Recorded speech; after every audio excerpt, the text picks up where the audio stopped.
Suicide is a very serious thing, and it's something that it breaks a lot of people's hearts. Yeah.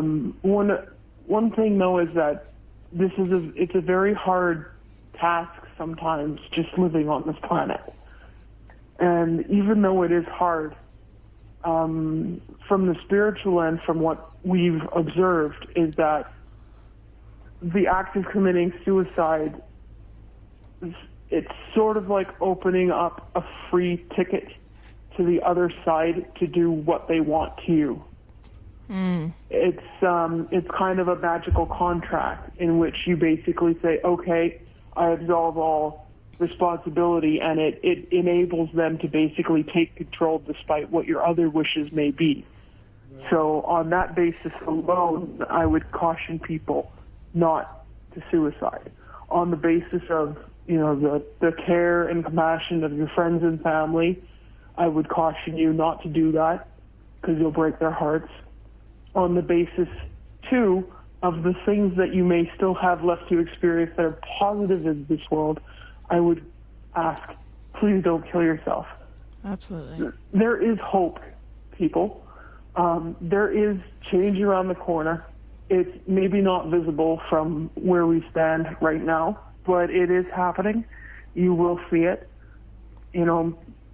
Sometimes all you have to do is just put one foot in front of the other and keep going and try to find your way out of it.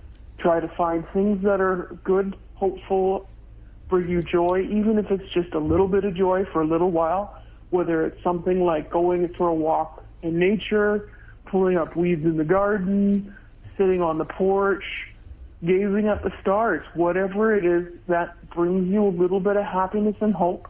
Use that to help keep it at bay, or keep the sorrow at bay, because the game is not done yet. The story's not over yet. We're not at the end of the line here by any means.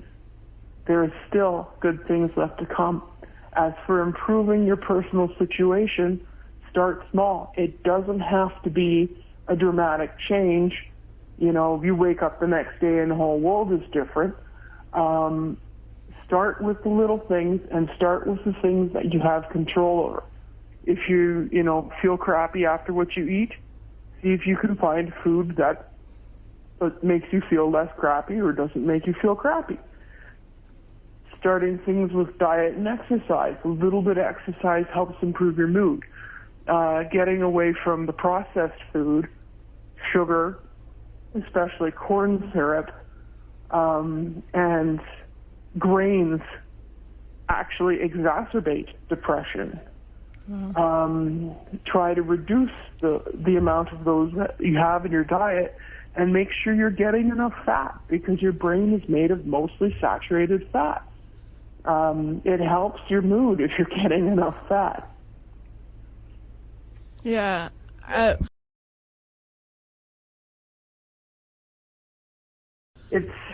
It's a hard thing, and one of the things that when it comes to depression and suicide is that most of us go through some period in our life where we feel alienated, when we feel isolated, when we feel depressed.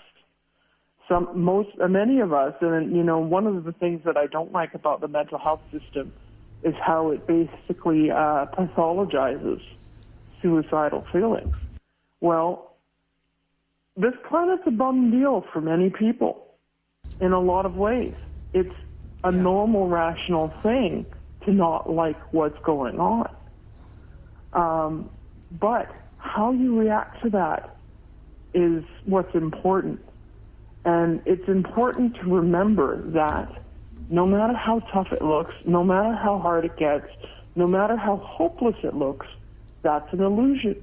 That's an illusion that was created deliberately and is being maintained deliberately in order to drive people to hopelessness, to anxiety, to depression, to anger, to acts of violence, to acts of self-violence, in order for you to keep generating negative energy for all of these pathological, parasitic beings to keep sucking down. It's a fuel source for them.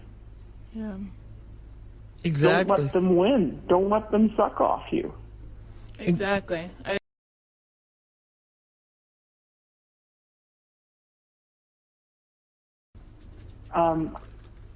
Different is often portrayed as bad, scary, wrong, but honestly, the strength of a group comes from all the varieties of skills and abilities and likes and dislikes, all the differences that that group has. That's where our strengths are. You know, maybe you're not very good at fixing an engine, but maybe your buddy is. Yep. Maybe you're not great at knitting, but maybe your buddy is. Maybe your buddy is a terrible cook, and maybe you're a wonderful cook. We're all different. And, you know, those are the small-scale, everyday differences. But even when it comes to big, radical differences in how we perceive the world and how we think in our perspective, those can be complementary. Again, there's been so much energy and so much, I guess you could call it a media campaign almost, except it's way more than just a media campaign, that has been aimed at dividing people, driving them apart, getting them to focus it on dissent and arguing with each other instead of seeing difference as, you know, a strength. They see it as something that's unacceptable. Mm-hmm. That is all, again, it's groomed. It's groomed into our society. It's groomed into the entire world. Because as long as we're at each other's throats, we're not mobilizing to get things done. We're not saving ourselves. And it's us who has to save us. Nobody else can do that for us. Absolutely.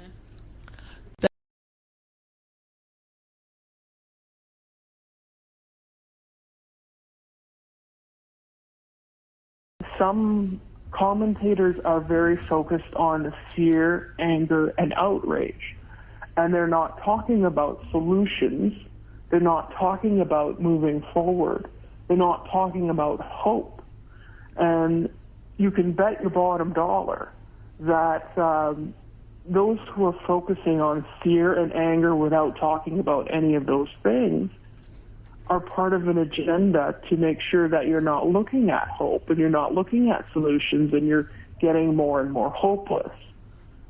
Some of these commentators, people are very grateful to them for waking them up. But if all they do is wake you up and then keep you stagnant, you're not continuing to wake up. Exactly. Waking up is not an on-off switch. It's a process. You have to keep progressing. You have to keep improving. You have to keep moving forward. Staying there paralyzed in fear and anger, moving forward. There's a huge amount being invested in to make people feel hopeless, angry, frustrated, like there's nothing going on. Good news is buried as far as it can be, unless it's, you know, and now here's a kitten sort of type thing on the local news, right? Your feel-good story of the night. Anything that's actually real and progressive is usually buried or hidden in terms that makes it seem inconsequential or bad. Exactly.